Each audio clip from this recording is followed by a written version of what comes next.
سلام عرض میکنم به تمام دوستان عزیز، خانم ها و آقایونی که قدم به قدم با آموزش های ماساژ ما هستن. آموزش ماساژ آروماتراپی رو داریم. تکنیک هایی از پشت کمر رو بهتون آموزش میدم. در این ماساژ دوستانی که واریس دارن و عمل قلب باز کردن نباید ماساژ بگیرن و از ماساژ آروماتراپی استفاده نکنن. روغن هایی که استفاده میکنید باید روغن های آروما باشه. آروما یعنی رایحه و تراپی یعنی درمانی، رایحه درمانی. خدمتتون عرض کنم کمی بدن میهمان رو به روغن آغشته میکنیم به صورت قلب کوچک، قلب بزرگ، قلب کوچک، قلب متوسط و قلب بزرگ.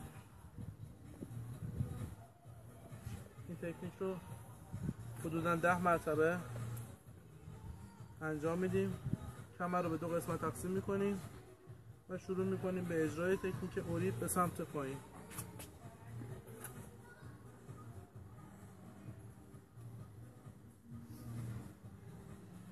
رفت و برگشت انجام میدیم.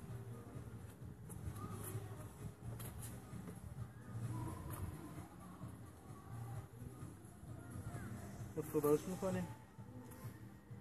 ستون فقرات لاین بغلش میشه لاین 1، روی فیله ها رو میگیم لاین 2. این فقط به صورت یک اسم فرضیه که برای دوستان میذاریم تا بچه‌ها بتونن تکنیک ها رو تمرین کنن.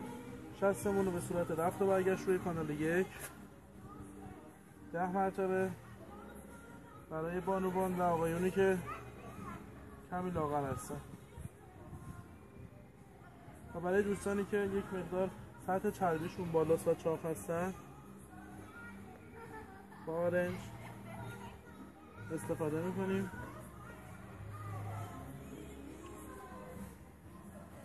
تکنیک به پایین تموم شد. دستمون رو به صورت صلیب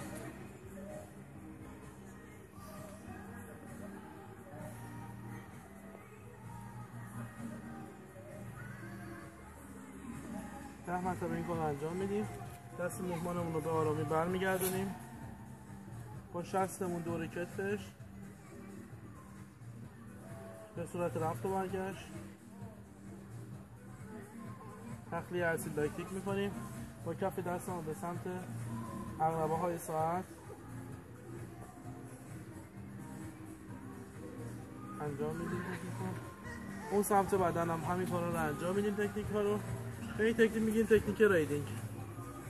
1 2 3 4 5 رفت و برگشت. تکنیک بعدی با خدمت رو عرض کنم دست نیمه مشت شروع میکنیم به اجرای تکنیک پنجه خرسی.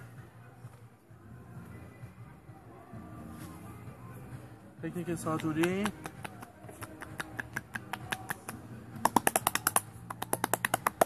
و تکنیک کاپینگ. برای بعضی از دوستان که احتیاج به فشار بالا دارن شروع میکنیم با ساعد اجرای تکنیک کردن.